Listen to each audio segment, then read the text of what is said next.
Hey everyone, welcome back to Behind the Veil.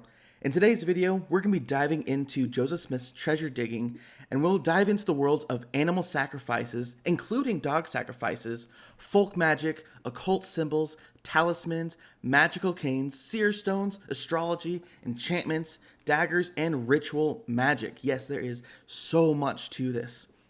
The vast majority of the LDS Church members have no idea how deeply entrenched many of the first members of the church and their families were in the occult. Joseph Smith's family was heavily involved in ritual magic, and this is a fact that is widely acknowledged and admitted by the LDS Church. We'll talk a little bit later in this podcast about the actual church essays acknowledging this. Descendants of Joseph Smith donated many of his occult and folk magic items, which have been put on display. These items include amulets, talismans, occult parchments, daggers, magical canes, and handkerchiefs. I've just got a few of them here on the screen right now. Many of the early church members and neighbors of the Smiths were involved or confirmed the Smiths family's treasure digging exploits. In the book Mormon Portraits, or The Truth About Mormon Leaders, on page 18, he details that Peter Ingersoll and Willard Chase both confirmed that the Smiths family involvement in treasure digging. Dan Vogel provides details in his book Early Mormon Documents on Joseph Smith Sr.'s having a pointed dagger inscribed with astrological and occult symbols. You can see the actual image of the dagger here on screen, as well as a few artist renditions of it. The family would use this dagger to etch circles around treasure digging sites. And they believed that the circles they drew with the dagger around these treasure digging sites would bind an enchantment to protect the treasure diggers from demons or evil entities that would guard these treasures.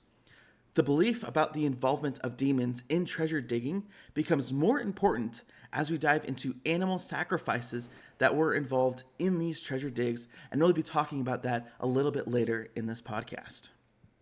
Yeah, it gets very interesting as we continue. So Dan Vogel, and realize he was actually a historian for the church, suggests that the discovery of Joseph's first seer stone probably happened sometime in 1822, which would make him about 16 years old, although Joseph Smith's father claims that he found his seer stone much earlier, around the age of 14. So I just wanted to say there's a little bit of difference between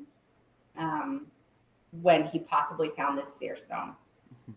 There was a warrant issued for Joseph Smith's arrest when officials received a written complaint from Peter G. Bridgman. In his complaint, he informs them that Joseph Smith was a disorderly person and an imposter. Being an imposter meant that he was pretending to be something that he was not in order to defraud people out of money. So he was brought before the court on March 20th, 1826. So to a modern reader, the charges against Joseph might seem quite innocuous. But it's important to understand how these charges would have been viewed in Joseph Smith's lifetime. So in the state of New York, the Vagrant Act was put in place to deter individuals from dishonest and harmful practices of these occult tricksters who exploited innocent people for money. The Vagrant Act included practices involving telling fortunes, treasure digging, which is what Joseph Smith was involved in. Many apologists kind of use the fact that Joseph was arrested for disturbing the peace or as a disorderly person, which in modern times isn't really a big deal. But it's really important to understand that this charge in Joseph Smith's time was very common for charlatans, tricksters, and treasure diggers. Treasure diggers, it's not just going around trying to find a treasure for fun. Treasure diggers were using seer stones, claiming to know where treasure was, and they were defrauding people out of money. And that is why it was considered illegal. So this charge of disturbing the peace, according to New York law, allowed a judge to enact punishment for those who were engaging in conjuring spirits, divining, treasure digging, which included defrauding people, taking money to use seer stones and or find other lost items. The 1826 trial was referred to as the Glass Looker. It becomes obvious that this was not just a simple case of disturbing the peace as you review the court documents. And in 1971, Wesley P. Walters, who was a Presbyterian minister and researcher of Mormon history, actually went to New York in search of documentation of Joseph Smith's 1826 hearing. And when he arrived at the jail, he was led into a dark basement. This was in Norwich, New York. And it was in this basement of a jail that Wesley found the Chenango County, how do you say it? Anyways, documents from the year 1826. And as he was flipping through these documents, he found two documents in relation to Joseph Smith's 1826 hearing. And Mr. Walters says, the discovery among the 1826 Chenango County bills of two bills from the officials who participated in the arrest and trial of Joseph Smith at South Bainbridge in 1826 now confirms this story beyond question. The bill of Justice Albert Neely carries this entry. And you can see the docket entry concludes with Neely's purported verdict. What was the verdict? And therefore, the court finds the defendant guilty, as well as the justice's itemized fee bill totaling about $2.68, which I know that doesn't sound like a lot in today's money, but that was a decent amount of money, probably somewhere in the ballpark of $150, something like that, that he was charged or had to pay. Yeah, and Joseph Smith openly admits during this trial to be involved in magic and organizing treasure digging hunts, in which they were looking for buried gold. Joseph Smith's uncle Jesse made a statement about Joseph Smith saying, quote, he says he has eyes to see things that are not, and then has the audacity to say that they are, and that the angel of the Lord has put him in possession of great wealth, gold, silver, and precious stones. I think it's very important to note that Joseph Smith is already claiming that an angel is putting Joseph in charge of treasures, which falls right in line with his claims of an angel giving him access to hidden golden plates found buried on a hill. These buried gold plates are simply a part of Joseph's treasure digging worldview, and we'll talk about him finding the golden plates and all that in the near future and future episodes. So in 1961, Hugh W. Nibley, who was a professor of history and religion at BYU, explained the seriousness of the alleged trial. He says, quote, you knew its immense value as a weapon against Joseph Smith if its authenticity could be established. If this court record is authentic, it is the most damning evidence in existence against Joseph Smith. So keep in mind, this is a history professor at BYU openly admitting that if this court document is authentic, it is the most damning evidence against Joseph Smith. But Nibley is not the only expert with serious concerns about Joseph's behavior. LDS researcher Francis W. Kirkham, recognizing the disturbing implications of the report, said, quote, if any evidence had been in existence that Joseph Smith had used a seer stone for fraud and deception, and especially had he made the confession in a court of law as early as 1826, or 4 years before the Book of Mormon was printed, and this confession was in a court record, it would have been impossible for him to organize the restored church. I have to add this comment that it would have been impossible for Joseph Smith to restore the true church, or even a true church, whatever.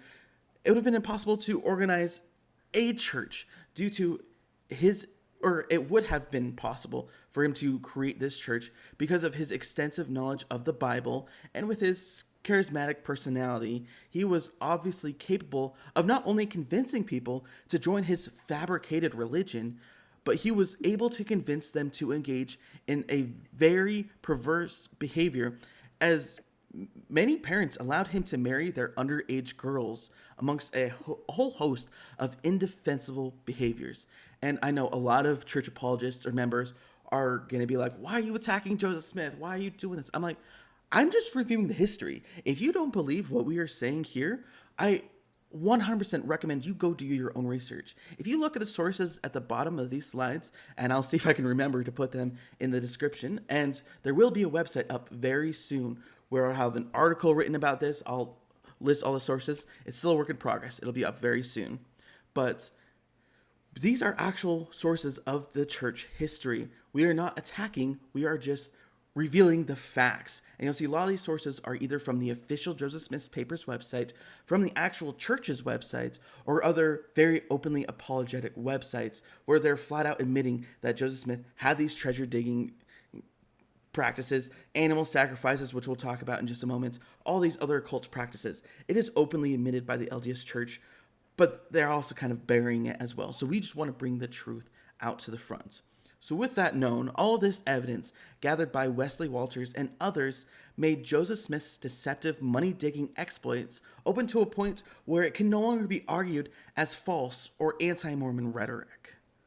Yeah, absolutely. The church does admit, if you have any questions about that, you can go on the church's own website to their gospel topics essays, and Joseph Smith's treasure digging is within those gospel topics essays. They don't tell you all of the details about his treasure digging and the occult things he was doing, making sacrifices to demons, that type of stuff they don't tell you, but they will tell you about the treasure digging. If you want the other information, you have to dig a little further than that. But when we go into Wesley Walters, he details this evidence in his book on page 129 through 131. And he says, quote, "This new evidence corroborates and throws fresh light on two accounts of this 1826 trial, published almost 100 years ago, but vigorously disputed by the Mormons since they first came into prominence. The first is an account of the trial by Dr. William D. Purple, an eyewitness to the proceedings and a personal friend of Justice Neely. The second is the official trial record itself, torn from the docket book of Justice Neely and published in 3 independent printings.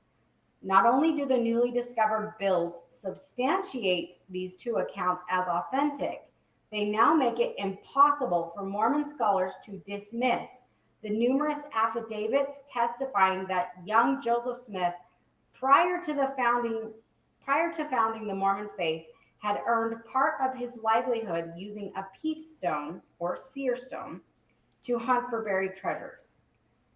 The peepstone story can no longer be set aside as a vicious story circulated by those who wish to persecute the budding prophet. For this new evidence, dating 4 years before he founded his church, witnesses incontrovertibly stating to Joseph's early glass-looking activities." Now, I also want to point out here that when we talk about this peepstone, it was called a seer stone, and the church uses that word instead because this is the exact same stone Joseph used to translate or quote, translate the Book of Mormon. So the evidence shows that Joseph Smith appeared before Justice Neely for what is known as an examination. So the examination referenced in the documents would be similar to like a preliminary hearing that you would have in today's justice system. Mm-hmm. So this is where the accused would be bound over for a trial that would happen at a later date. So we find on page 109 of his book that Joseph Smith was found guilty of the charge of being a disorderly person. This charge could have resulted in a sentence of 60 days in Bridewell or a house of correction with hard labor. The judge chose not to sentence him in this way and bound him over to be tried at a later date where 3 justices would preside. And the 3 justices that would preside over the trial could also have given him the same sentence of hard labor for up to 6 months, as well as being whipped as a form of correction. So this was a decent crime to be found guilty of. This was not what we would think a disorderly person is today.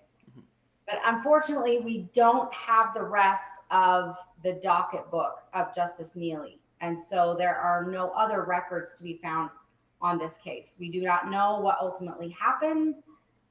We don't know what his sentence ended up being. There is a possibility that Joseph could have struck a deal with the county by admitting guilt.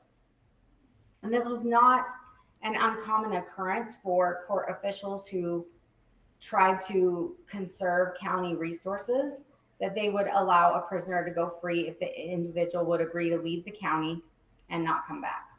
So on March 8, 1842, Justice Joel K. Noble, who acquitted Joseph of some charges brought against him in 1830, wrote a letter in which he spoke of Joseph Smith's first trial, which was the case that we're talking about now, and that's what was heard before Justice Neely. And one thing I would like to kind of point out here, and I think it's important to note, that according to Justice Noble, Smith was condemned at the time. Wesley P. Waters, the Presbyterian minister who discovered the documentation of this case, wrote, quote, Mr. Noble succinctly states that the whisper came to Joe, off, and so Joseph took leg bail. And leg bail, it's an early slang expression meaning to escape from custody. It literally just means run away. Basically, yeah. And it becomes very obvious what happened in this 1830 case. And many apologists will claim that he was acquitted and there was nothing to the case. But that's not the whole story here. It's very obvious that the justices are privately suggesting to Joseph to leave town and not come back. This makes sense, being that Joseph Smith was always moving from place to place, hiding or running from the law. And we will detail his further run-ins with the law in upcoming episodes. So they're just letting Joseph Smith know that if he leaves town, they will not sentence him and will let him leave quietly. Judge Noble's statement falls right in line with the earlier accounts of this 1826 trial, published just 5 years after the trial had taken place. It was written by Dr. Abram Willard Benton, a young medical doctor who lived in South Bainbridge at the time. Dr. Benton, just like Justice Noble, mentions that Joseph had been involved in glass looking and that he had been, quote, tried and condemned. Yes, he was condemned, and this is well documented. Again, we're adding all these sources either at the bottom of the screen here or on our website that will be up very, very soon. And Dr. Benton adds that because Joseph was a minor at the time, being 20 years old at the time was considered a minor, just so you know. He believed that Joseph would or might reform his conduct, and he was designedly allowed to escape. Therefore, the courts, though it found him guilty of being in violation of the law, it had intentionally not imposed a sentence as a way of showing mercy on this youthful offender.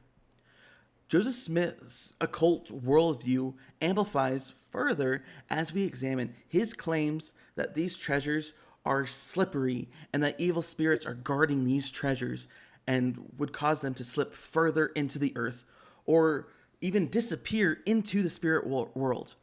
One thing I like to note here, disappear into the spirit world.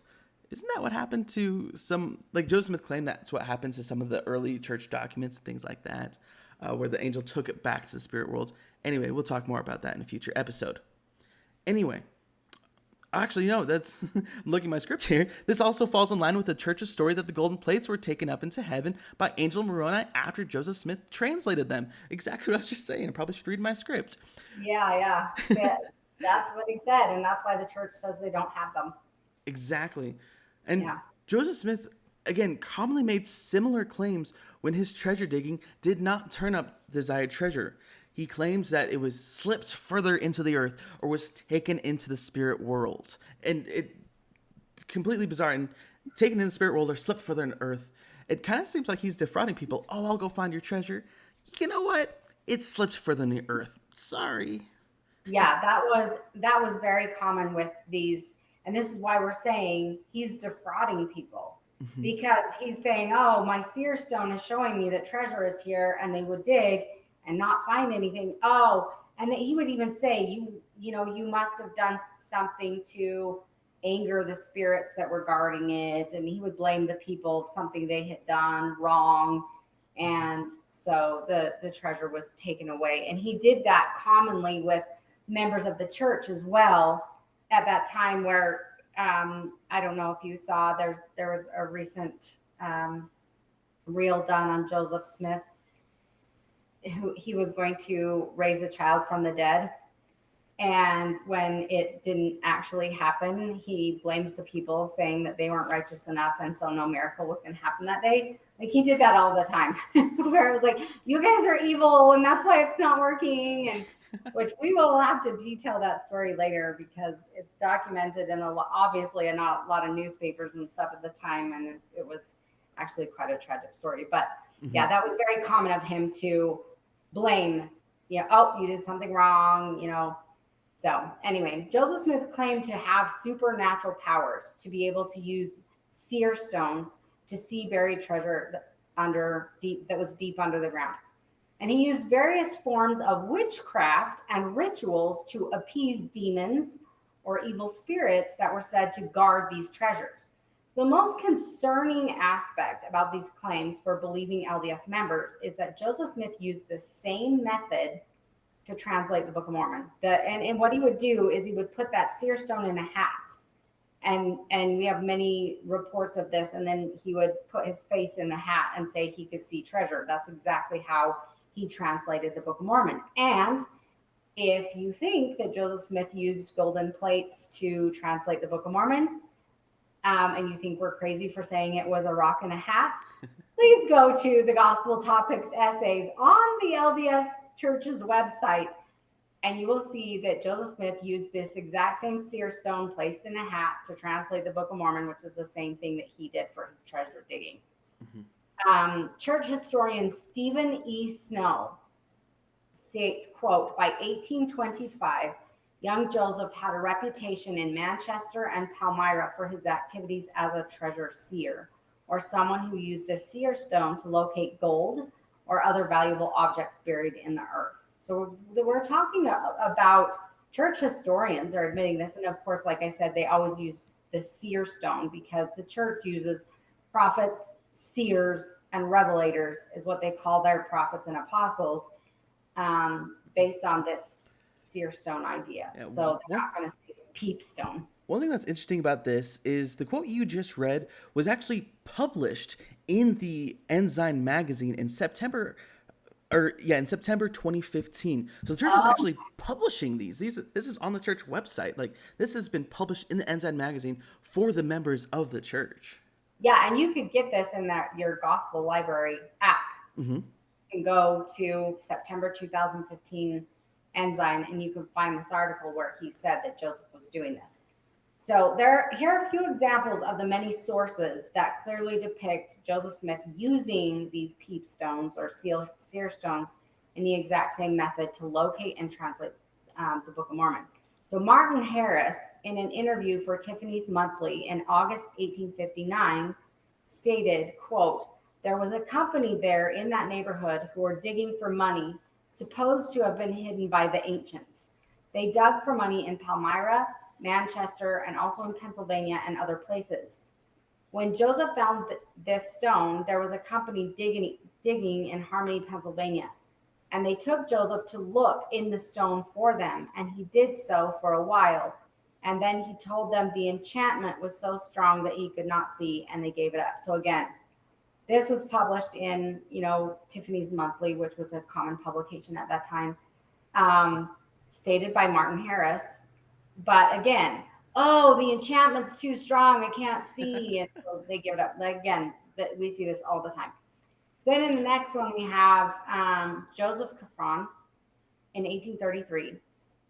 Joseph Smith would conduct a dig on Joseph Capron's family farm in 1827. And Joseph Capron says, I, Joseph Capron, became acquainted with Joseph Smith Sr. in the year of our Lord, 1827. The family of Smiths held Joseph Smith in high estimation on account of some supernatural power which he was possessed or supposed to possess. This power he pretended to have received through the medium of a stone of particular quality. The stone was placed in a hat in such a manner as to exclude all light. Here's where we get into exactly how he translated the Book of Mormon. Mm-hmm. So the stone's placed in a hat in such a manner as to exclude all light except that which emanated from the stone itself. This light of the stone, he pretended, enabled him to see anything he wished. I will mention one circumstance by which the uninitiated may know how the company dug for treasures. The sapient Joseph discovered northwest of my house a chest of gold watches, but as they were in the possession of the evil spirit, it required skill and stratagem to obtain them. Accordingly, orders were given to stick a parcel of large stakes in the ground, several rods around in a circular form. This was to be done directly over the spot where the treasures were deposited. A messenger was then sent to Palmyra to procure a polished sword, after which Samuel F. Lawrence, with a drawn sword in his hand, this kind of sounds like the angel telling him he has to have sex with women or the angel will kill him. Anyway, it really does. So, with a drawn sword in his hand, marched around to guard any assault which his satanic majesty might be disposed to make. Meantime, the rest of the company were busily employed in digging for the watches. They worked as usual till quite exhausted, but in spite of their brave defender Lawrence and their bulwark of stakes, the devil came off victorious and carried away the watches. This is, oh my word, there's so many like drawn swords and evil spirits and demons taking things away and buried treasures. Like, this is so just his worldview. And you can see it in not only in his treasure digging, but this is exactly how he started the church, was on this very magical, mystical worldview of buried treasures, buried gold plates, angels, all that kind of stuff. And it's so true. Like, it's so interesting to see everything that led up to him founding the church, with all the occult practices, treasure digging, and it continues with William Stafford in 1833. Joseph Smith conducts digs on Joshua Stafford's farm between 1822 and 1835, and he says, quote, I first became acquainted with Joseph Smith Sr. and his family in the year 1820. They lived at the time in Palmyra, about 1 mile and a half from my residence. A great part of their time was devoted to digging for money, especially in the nighttime, when they said the money could be most easily obtained. I have heard them tell marvelous tales respecting the discoveries they had made in their peculiar occupation of money digging. They would say, for instance, that in such a place, in such a hill, on a certain man's farm, there were deposited keys, barrels, and hogsheads of coined silver and gold, bars of gold, golden images, brass kettles filled with gold and silver, gold candlesticks, swords, and so on. They would say also that nearly all the hills in this part of New York were thrown up by human hands, and in them were large caves in which Joseph Smith Jr. could see by placing a stone of singular appearance in his hats, such a manner to exclude all light, at which time they pretended he could see all things within and under the earth, that he could see within the above-mentioned caves large gold bars and silver plates, that he could also discover the spirits in whose charge these treasures were clothed in ancient dress. Yes, I know it's a little confusing, but we'll break it down. So essentially, they're saying Joseph Smith would once again put his stone into a hat and cover his entire face with the hat so no light could make it in. And he could see these caves with all these treasures. Once again, we got a stone in a hat. This sounds very similar to how Joseph Smith, quote unquote, translated the Book of Mormon. And it continues on with all these occult practices and everything he would use to find these treasure diggings, or you do for treasure digging. He would even do animal sacrifices. Yes, I know that is a massive claim, but we will show you this right now. Justice Joel King Noble, who tried Joseph Smith in an 1830 trial in Colesville, New York, related in a letter that when Joe Smith and others were digging for, quote, a chest of money, they acquired a black dog and offered it as a sacrifice. This was sworn on during the trial. Like, this is the judge saying that Joseph Smith used a black dog as a sacrifice. This just insane. And there are also other claims where he sacrificed sheep, he sacrificed goats, and animal sacrifices were often a part of magic rituals that accompanied Joseph's treasure digging. Yeah, he offered these to appease demons and sprinkled the blood of these animals on the sites and did, ritualistic prayers. So, I find it interesting that he's offering animal sacrifices to demons, essentially, then turns around and tries to form a church. He did like a complete 180, which I just find is bizarre.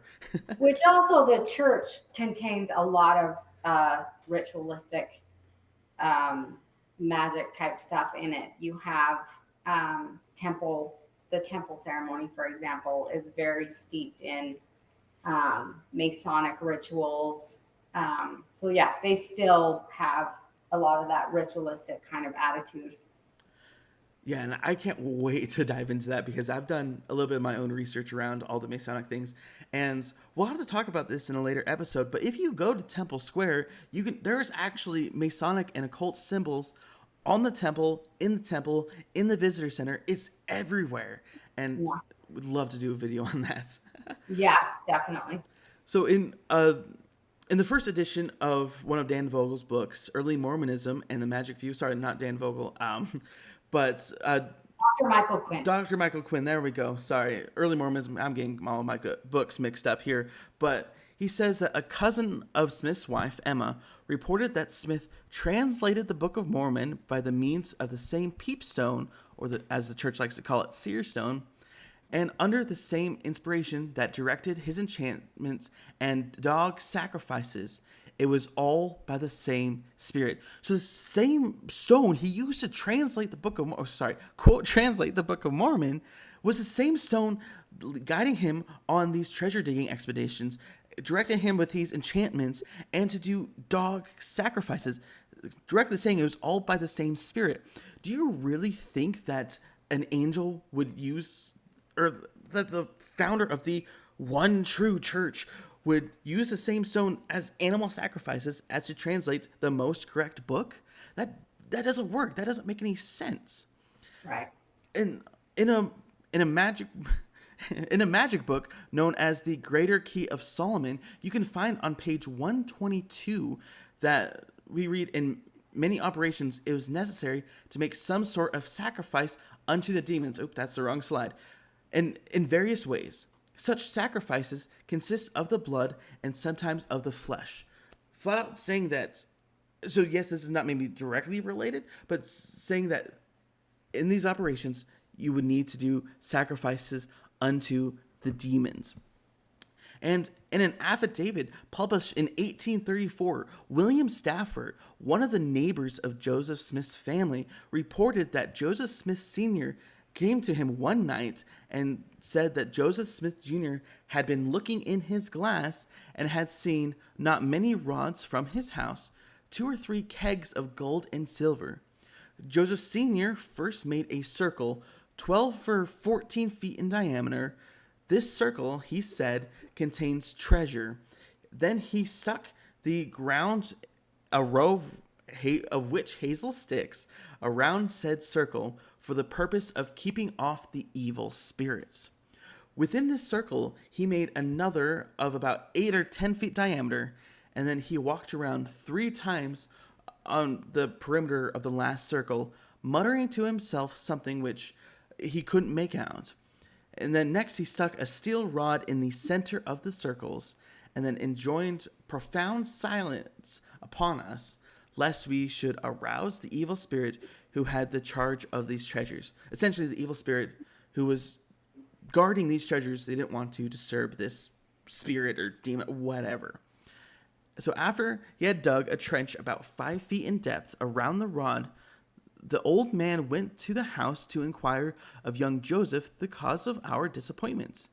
He soon returned and said that Joseph had remained all this time in the house, looking in his stone and watching the motions of the evil spirit. And he saw the spirit had come up to the ring, and as soon as it beheld the cone which we had formed around the rod, it caused the money to sink. Once again, the evil spirits are pulling the treasure further into the earth, and that's why they can't find it.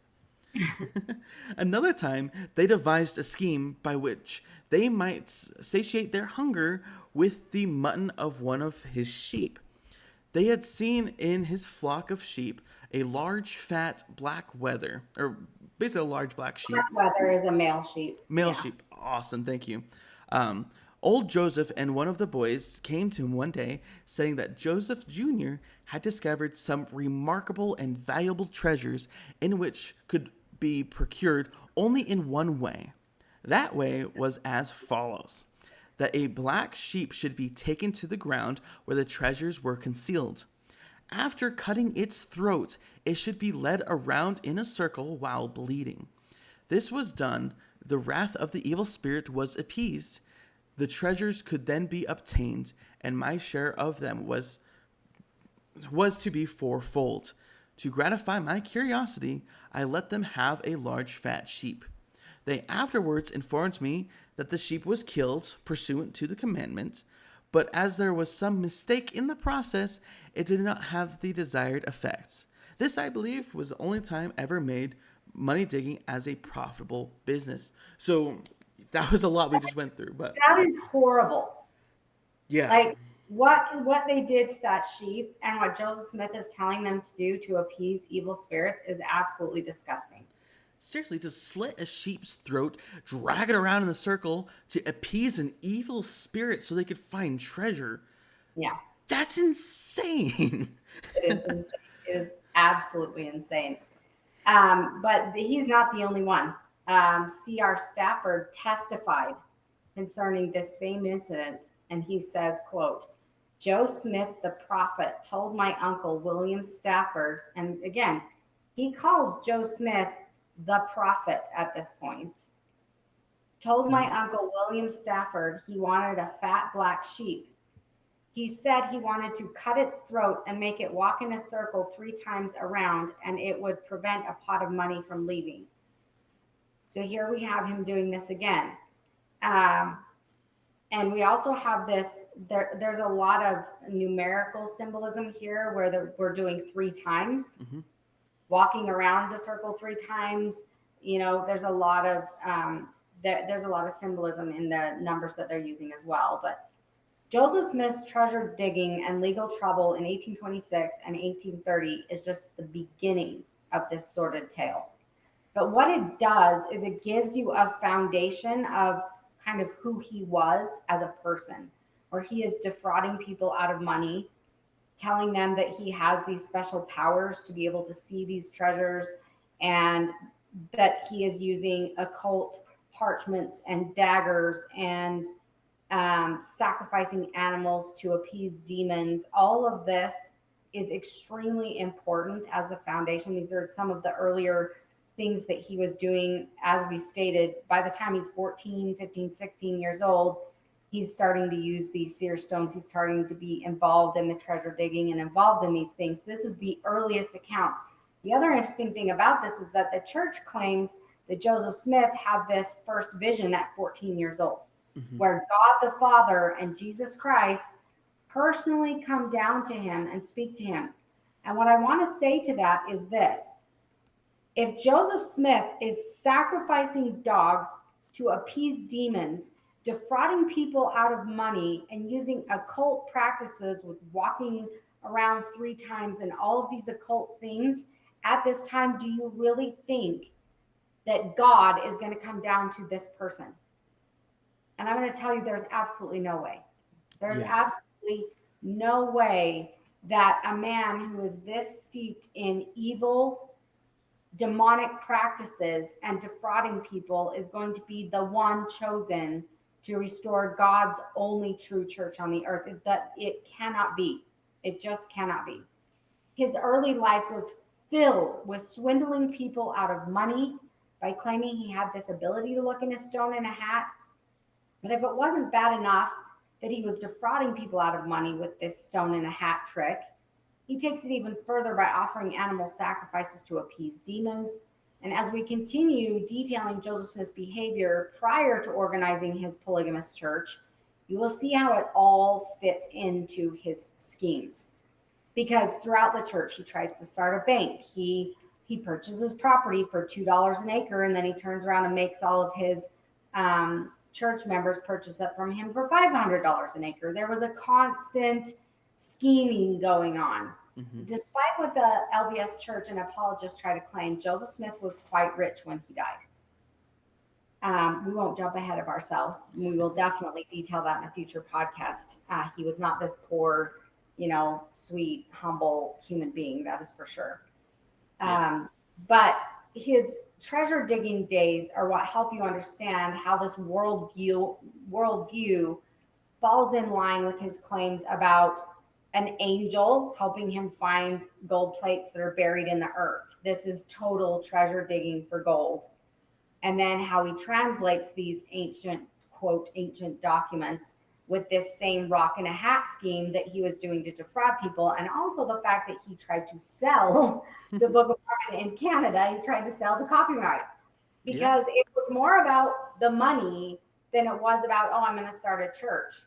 But the church then, as he starts this church and starts getting followers, you can see later on as we go through subsequent podcasts how this just starts to fall in line with his, now I have a spiritual revelation about sealing or spiritual marriage so that I can have all these women. And it just becomes this massive scheme that's just absolutely insane and ends up resulting in his death because of how many people were angry. And a lot of apologists try to say, it was persecution. It wasn't persecution. People were upset. As we have just detailed today alone, the amount of times he was defrauding people and running from the law and being told, you know what, we won't charge you, but get out of town and don't come back.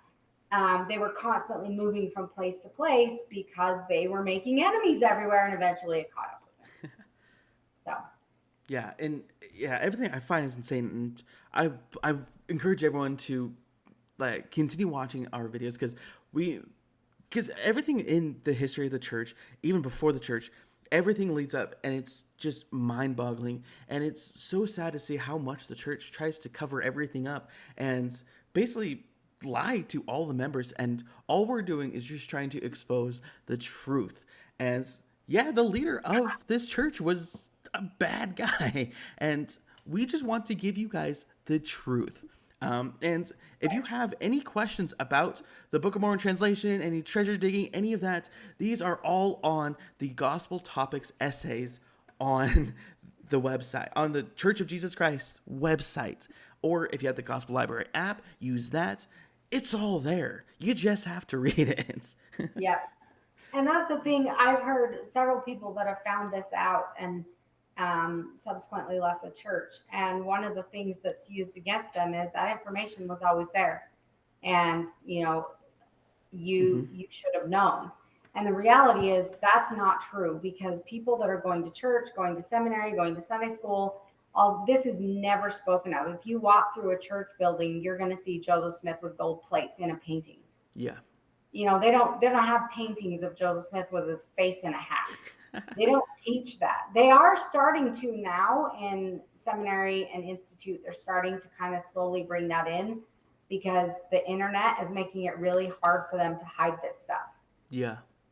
And if they kind of like inoculate the kids against this idea, probably hoping that they won't go to the internet and try to dig further, because the whole thing falls apart if you go beyond just the basic, oh, okay, it was a rock and a hat. You know, these little things. It's like, well, there's a whole lot underneath that. They just want to keep that facade so that people won't be shocked by something they didn't know and then look further. But then they will also gaslight people who find this information out and are very upset by it, say, I realize this church isn't true. And they say, oh, well, you should have known that because it was on the church's website all the time in their gospel topics essays. And so there's this whole gaslighting going on of, well, you should have known, you should have looked at it or whatever, even though, you know, it's far beyond just a rock and a hat. So true. And it's crazy how much pressure had to be put on the church before they would even release the Joseph Smith papers. And as I was even doing the research for this video, yes, they may have a screenshot of the actual paper itself, but they don't have a transcription of it. And let's admit their handwriting is very hard to read. But they're still trying to, at least they'll be like, oh, we release it. Oh, but we're not going to make it easy for you. Right, because honestly, seeing it on a computer screen in very, very sloppy handwriting, it's really hard to make out what it said. You would have to go to a lot of effort and a lot of time to slowly read through and kind of figure out what is being said, because the handwriting is really bad. And I've seen that several times. You know, when I was doing research on the priesthood restoration, finding out Joseph Smith was actually ordained by Lyman White, right in the Joseph papers.